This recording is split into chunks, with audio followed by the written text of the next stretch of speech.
రావణాసురుడు ఎవరి భక్తుడో మీకు తెలుసా? రాముడు రావణాసురుడు యుద్ధం గురించి ఈ వీడియోలో మనం పూర్తిగా తెలుసుకుందాం. రావణాసురుడు గొప్ప శివభక్తుడు, మహాపండితుడు మరియు లంకాధిపతి. పులుస్తుని మనవడైన రావణుడు బ్రహ్మ గురించి వేల సంవత్సరాలు తపస్సు చేసి అజేయమైన వరాలు పొందాడు. పరమశివుడిని వెప్పించి శివతాండవ స్తోత్రాన్ని రచించిన గొప్ప భక్తుడు, వీరుడు.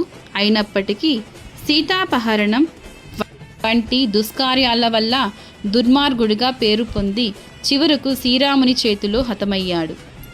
రావణుడు విశ్రవణ ఋషి మరియు రాక్షస తల్లి కైససికి జన్మించాడు.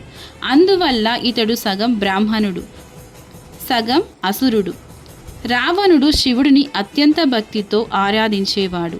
శివుడిని ప్రసన్నం చేసుకోవడానికి తన తలను సైతం ఖండించి సమర్పించుకున్నాడు. శివుణ్ణి స్తుతిస్తూ రావణుడు రచించిన శివతాండవ స్తోత్రం అత్యంత ప్రసిద్ధమైనది. గోకర్ణ పర్వతంపై 10,000 సంవత్సరాలు తపస్సు చేసి బ్రహ్మ నుండి దేవతలు, గంధర్వులు, రాక్షసులు ఎవరూ తనను చంపలేరనే వరాన్ని పొందాడు. రావణుడు 4 వేదాలు, 6 శాస్త్రాలను అభ్యసించిన మహాపండితుడు. శివుడి నుండి ఆత్మలింగాన్ని పొంది ఆయుధాలు మరియు రథాలను సంపాదించాడు. గొప్ప భక్తుడు మరియు పండితుడైనప్పటికీ సీతాదేవిని అపహరించడం మరియు ఇతరుల భార్యలను ఆశించడం వల్ల రావణాసురుడిగా దుష్కీర్తిని పొందాడు. రామ రావణ యుద్ధం ఎలా జరిగింది? శ్రీరామచంద్ర ప్రభు లోకోత్తర పురుషుడు. ఆ సీతమ్మ తల్లి పరమసాధ్వి. అందుకే ఆ కథని విన్నా చదివినా అనంత పుణ్యం లభిస్తుంది, సందేహమే అక్కర్లేదట. రామ రావణ యుద్ధం ఒక మహాసంగ్రమం. న భూతో న భవిష్యత్ అన్న చందంగా జరిగిన పోరు అది. సర్వభయానాశకం అయిన ఆ కథని దేవదానవులు కూడా వీక్షించిన అదృశ్యాన్ని ఇక్కడ మీకు వివరించే ప్రయత్నం చేస్తున్నాం. చదువుతూ భావన చెయ్యండి. యుద్ధ రంగంలో నారబట్టలతో ఇంద్రుని రథంపై విల్లు ఎక్కుపెట్టి నిలిచిన మహావీరుడైన రామదర్శనం తప్పక దొరుకుతుంది. రావణాసురుడు సీతమ్మని ఎత్తుకొచ్చాడు. రాముడు వానరసేన సాయంతో సీతమ్మ జాడ కనిపెట్టి రావణుడి మీద యుద్ధం ప్రకటించాడు. హితవు చెప్పిన విభీషణను రావణుడు వెళ్ళగొట్టాడు. దాంతో విభీషణుడు రాముడు శరణుజొచ్చి రాముని సేనలో భాగమయ్యాడు. విభీషణుడి లాగానే రావుని తల్లికి పినతండ్రి అయిన మాల్యవంతుడని వృద్ధుడు రావణునికి యుద్ధం మానవుని హితవు పలుకబోయాడు. అతనిని రావణుడు కఠినంగా దూషించాడు. వానరసేన రామలక్ష్మణుడు అజేయులు, అసమానులు అని రావణుడు విన్నాడు. కానీ ప్రహస్తుని నాయకత్వంలోని రావణ సేనాబలం కూడా పరాజయం ఎరుగనది. ముఖ్యంగా ప్రహస్తుడు ఇంద్రుని వజ్రాయుధాన్ని గడ్డిపోచలా తలిచే కుంభకర్ణుడా, తను యుద్ధానికి రావలసిన అవసరమే రాదని రావణుడి విశ్వాసం. సైన్యాన్ని సమయాత్తపరిచి అన్ని యోడల రక్షణకు పటిష్టమైన ఏర్పాట్లు చేయించాడు. రావణుడు తూర్పు ద్వారంలో ప్రహస్తుడు, దక్షిణాన మహాపార్ష మహోదరులు, పశ్చిమాన ఇంద్రజిత్తు, ఉత్తరాన శుకాసారణుల అప్రమత్తులై ఉన్నారు. విరూపాక్షుడు లంకానగరం మధ్యనున్నాడు. రావణుడు స్వయంగా ఇతర స్థలంలో పాటు ఉత్తర ద్వారాన్ని పర్యవేక్షిస్తానని చెప్పాడు. రాముడు చివరిసారిగా తన దూతగా అంగదుణ్ణి పంపి రావణునికి తన సందేశాన్ని వినిపించాడు. సీతనిచ్చి శరణు కోరితే రాముడు క్షమించి వదిలివేస్తాడని అంగదుడు చెప్పాడు. కానీ అంగదుని రావణుని తృణీకరించాడు. అలా మొదలైన యుద్ధంలో ధూమ్రక్షుడు, నరాంతకుడు, కుంభహనువు, మహానాథుడు, సమున్నతుడు, ప్రహస్తుడు వంటి రాక్షస మహావీరులు హతులయ్యారు. ఇక లాభం లేకపోగా రావణుడు స్వయంగా మహావీరులైన రాక్షసనాలను వెంటబెట్టుకొని దివ్యరథంపై యుద్ధానికి బయలుదేరాడు. రావణుని వెంట వచ్చిన రాక్షస సేన కదిలి వచ్చే కాటుక కొండలాగా ఉంది. వారి మధ్య శ్వేత చైత్ర దారి అయి రావణుడు ప్రచండ బాణునిలా మెరిసిపోతున్నాడు. రావణుడి తేజస్సును చూసి రాముడు ఆశ్చర్యపోతాడు. సీతను అపహరించిన పాపానికి రావణునికి అంత్యకాలం సమీపించిందని చెబుతూ రాముడు ధనుస్సు ఎక్కుపెట్టాడు. లంకానగర రాక్షసుడైన రక్షణార్థమై తక్కిన రాక్షస నాయకులకు రావణుడు వెనుకకు పంపేశాడు. కాలనాగుల వంటి తన బాణాలతో వానర సైన్యాన్ని చెందరవందర చేయసాగాడు. హోరాహోరుగా యుద్ధం సాగుతుంది. రావణ విజృంభణ మొదలయ్యింది. రావణాసురుడు దాటికి సుగ్రీవుడు మూర్ఛపోయాడు. గవాక్షుడు, వృషభుడు, గవయుడు, జ్యోతిర్ముఖుడు, నలుడు వేసిన పర్వత శిఖరాలను రావణుడు పిండి పిండి చేసేశాడు. హనుమంతుని అరచేతి చెరువుకు రావణుని పిడికిలి పోటుకు హనుమంతుడు కంపించిపోయారు. నీలుడు అంగుష్టమాత్రుడై రావణుని చికాకు పరిచాడు. నీలుడు అగ్నిపుత్రుడు గనుక రావణుని ఆగ్నేయాస్త్రం నీలుని సంహరించలేకపోయింది. లక్ష్మణుడి బాణాలతో రావణుడి ధనస్సు విరిగిపోయింది. రావణుడి శక్తితో లక్ష్మణుడు తెలివి తప్పాడు.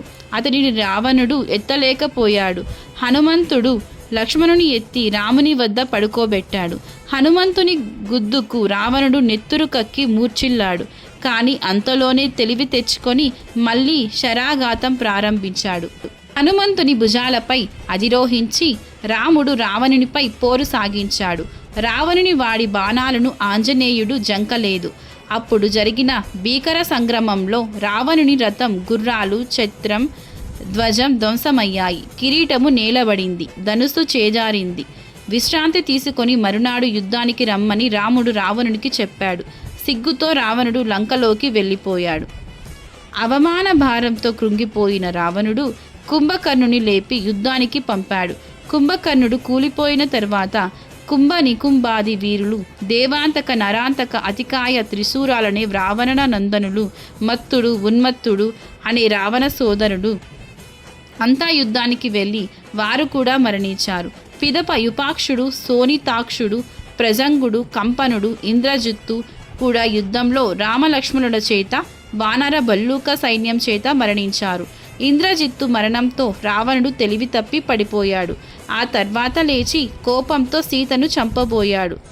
సుపాస్మురుడు అనే బుద్ధివంతుడైన అమాత్యుడు అతనిని వారించి విరోచితంగా యుద్ధం చేసి విజయుడు కమ్మని, ఈ విధంగా స్త్రీని చంపి చరిత్రలో హీనుడిగా నిలిచిపోద్దని హితవు చెప్పాడు. ఇక రావణుడు అన్నిటికీ తెగించి మహోదరుడు, మహాపార్ష్యుడు, విరూపాక్షుడు వంటి మహావీరులతోనూ సైన్యంతోనూ ఉత్తర ద్వారం గుండా యుద్ధరంగంలో అడుగుపెట్టాడు. రామలక్ష్మణ సుగ్రీవాదులు పేర్ల మీద జయ జయ ధ్యానాలు చేస్తూ ఉత్సాహంతో పరవళ్ళు తొక్కుతూ వానర వీరులు రాక్షసులను ఎదుర్కోవడానికి ముందుకు దూకారు. కానీ రావణుని మహోగ్రశర దాటికి వానర సైన్యము చిన్నాభిన్నమయ్యింది. అతడినొకడు విరూపాక్షుడు కూడా విజృంభించాడు. రావణుడు రామునిపైకి ఉరికాడు. విరూపాక్షుడు, మహోదరుడు, మహాపార్షుడు గొప్ప యుద్ధం చేసి మరణించారు.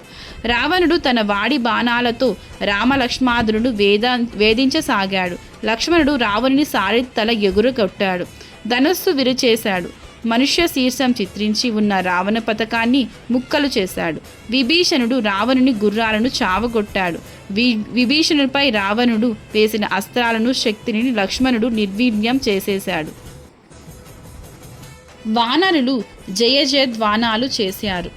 రావణుడు విసిరేసిన శక్తి వక్షస్థలానికి తగిలి లక్ష్మణుడు మూర్ఛపోయాడు. సోదరుని అవస్థను పరితపిస్తూనే ప్రళయాగ్నిలా రామునిపై బాణవర్షం కురిపించసాగాడు.